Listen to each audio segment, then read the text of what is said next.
Hi everyone, Deneen here, and welcome to my second project in Summer of Stamping series using the Alphas Are Awesome #2.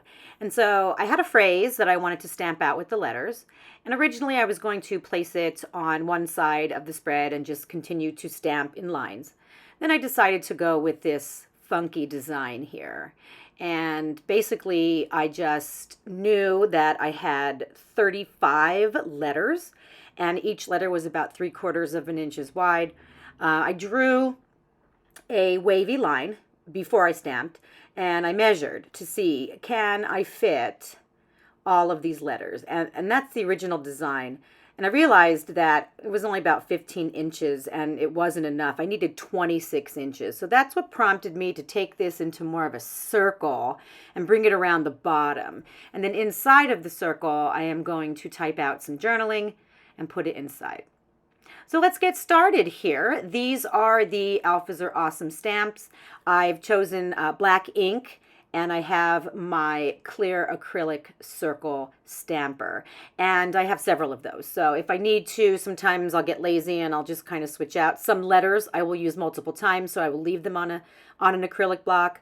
And I'm going to stamp these on a piece of white cardstock. Now, just giving you a warning, I used this new ink that I just purchased from the Hobby Lobby, and it's kind of what they call a hybrid ink. I didn't buy it because I wanted to. I bought it because I need a new black ink pad other than my StazOn.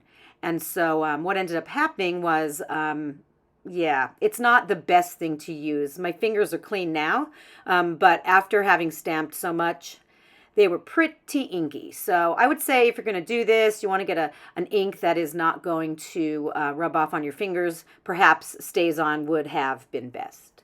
So you saw me do all of the stamping, very simple. Now I'm just kind of fussy cutting out every one of these letters. Again, I'm not looking for perfection here. I realize that stamping is not a perfect art. And because I am so far from a perfect person, things don't always turn out the way I want them to. Once I get done cutting out the letters, I need to cut out the periods, and they're so tiny. So I'm going to use a circle punch, and I wanted to just show you right here. This is an 8.5 by 11 piece of paper. Took every single circle punch I have, punched it all out all over the paper, and then laminated and cut the insides out and labeled everything with the size so I can use it as a template. So this is perfect, and it will help me to choose one of the punches to punch out these little tiny periods. And there you have it. Very easy. I ended up making more periods because I made a boo-boo, and there's my finished product. So we're going to begin by using a 7 by 8.5 inch full page photo. And this is done in black and white because the other page is super colorful. And I wanted to make sure they weren't competing with each other. And this particular page is going to contain a lot of these letters, but I'm starting the letters off on the photo. So if you saw earlier in the video, my little design, it started off on the one page and it continued on to the next. So let's move all this stuff out of the way, and let's go ahead and start to lay out these letters and see how this is going to work. So I want, again, my title to begin on my full page photo, and I'm going to bring it around and then circle onto the other side.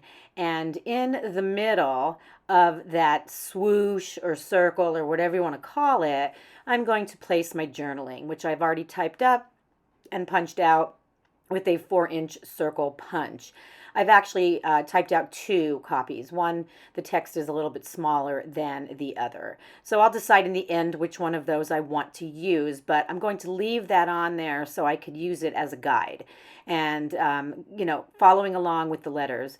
Coming up, you're going to see me punch some holes into both of these papers, and then you're going to see me fuss around a lot with how I want to put the letters on this spread. Basically, I'm just, you know, winging it. You know, I originally think I'm going to use this friendship circle, and then I pull out another vellum piece. I start to line everything around the other page, putting the circle in the middle, and I'm just kind of moving things, right? Going back and forth. What is visually appealing to me? I end up pulling out this little chipboard circle, and I kind of want to use that to repeat that circle shape on both pages.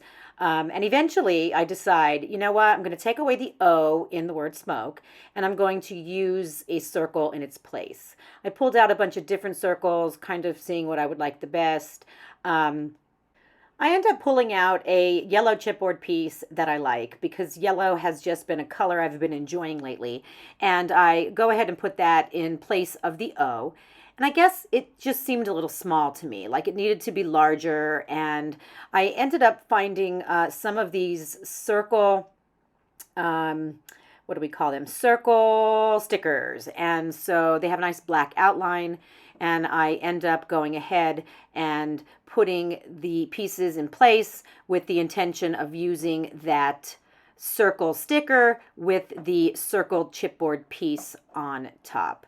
So here I am, I'm adhering everything on, finally committing and making sure that I'm happy with everything.